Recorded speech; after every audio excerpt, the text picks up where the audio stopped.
अस्सलाम वालेकुम प्यारे क़ारीन। आज हम अपनी किताब मोहम्मद बिन कासिम के 7वें बाब को ही आगे बढ़ाने वाले हैं। तो आइए शुरू करते हैं।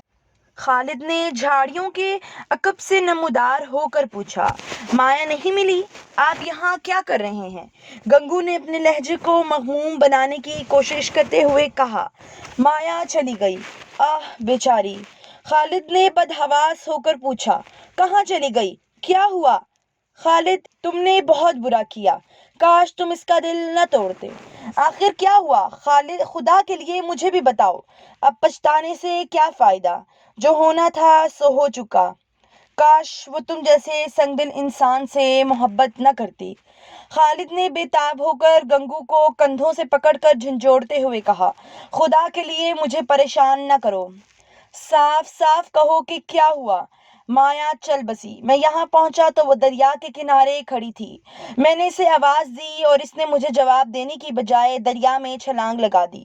मैंने जल्दी जल्दी कपड़े उतारे, लेकिन इतनी देर में इसे पानी की लहर किनारे से बहुत दूर ले गई थी। जब मैं पानी में कूदने लगा, वो लहरों की आगोश में छुप चुकी थी। खालिद ने चिल्ला कर कहा, माया डूब रही थी और तुम इत्मीनान से खड़े कपड़े उतार रहे थे? बेरहम जालिम डाकू, मैं समझता था कि तुम इंसान बन चुके हो। गंगू ने कहा, मैं कपड़ों समेत छलांग लगा देता तो खुद भी डूब जाता। तो तुम समझते हो कि तुम्हारे डूबने से दुनिया में कोई कमी आ जाती? तो इसके मरने से दुनिया में कौन सी कमी आ गई?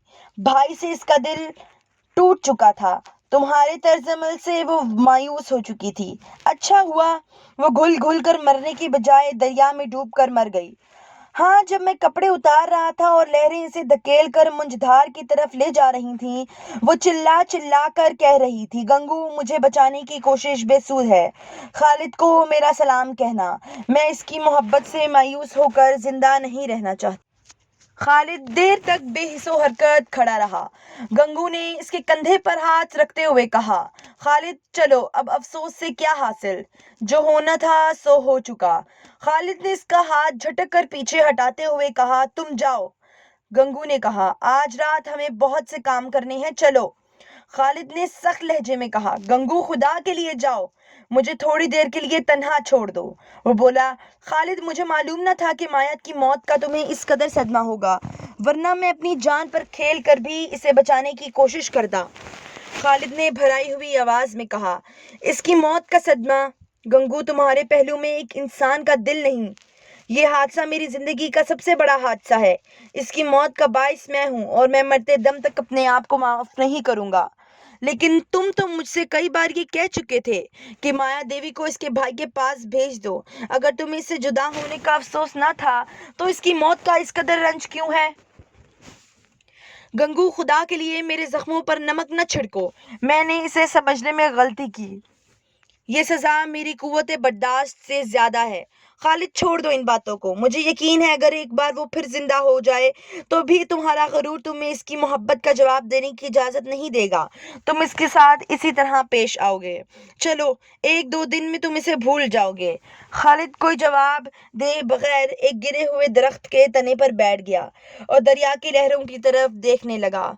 इसने धड़ भरी आवाज में कहा, माया, माया ये तुमने क्या किया? गंगू ने फिर कहा, खालिद तुम्हें अब एक मर्द के हौसले से काम लेना चाहिए। गंगू, तुम जाओ, मैं अभी आ जाऊंगा। अच्छा, तुम्हारी मर्जी। ये गंगू कहकर चल दिया, लेकिन कले का रुख करने के बजाय झाड़ियों में छुपता हुआ कश्ती के करीब एक दरख्त की आड़ में जा खड़ा हुआ। इसने आहिस्ता से आवाज दी, माया अब निकल आओ। माया का दिल धड़क रहा था। वो खालिद और गंगू की बातें सुन चुकी थी। वो इस मौत को जो इसे खालिद के दिल से इस कदर करीब ला सकती थी, हजार जिंदगियों पर तरजीह देने के लिए तैयार थी। वो खालिद की आहें सुन रही थी और इसे खदशा था कि इस मजाक के बाद खालिद इससे हमेशा के लिए बदजन हो जाएगा। इसने अपने दिल में सोचा, काश मैं सचमुच दरिया में कूद गई होती, और आन की आन में ये ख्याल एक खौफनाक इरादे में तब्दील हो गया। गंगू ने फिर आहिस्ता से आवाज दी। माया के लिए सोचने और फैसला करने का मौका न था। इसने अचानक उठकर पानी में छलांग लगा दी।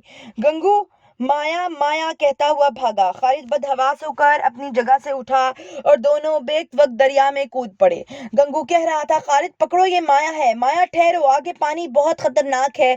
लेकिन वो तैर कर तेज धारे में जाने की कोशिश कर रही थी। खालिद तेजी से पानी को चीरता हुआ इसके करीब पहुंचा।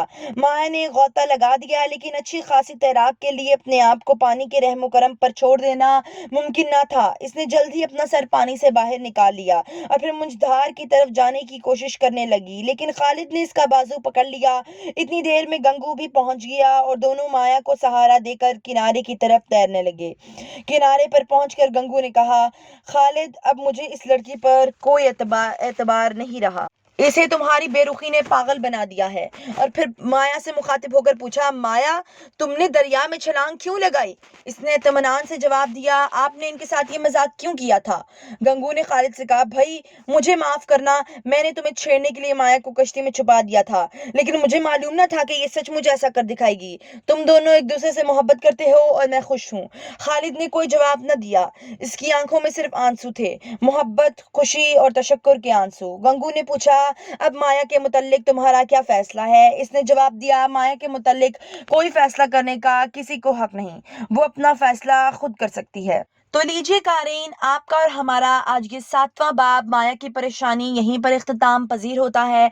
अब नई अगली किस्त में हम अपना नया बाब बहन और भाई शुरू करने वाले हैं। तो कहानी के साथ जुड़े रहने के लिए हमारे चैनल को लाइक कीजिए, सब्सक्राइब कीजिए और शेयर करना मत भूलिए।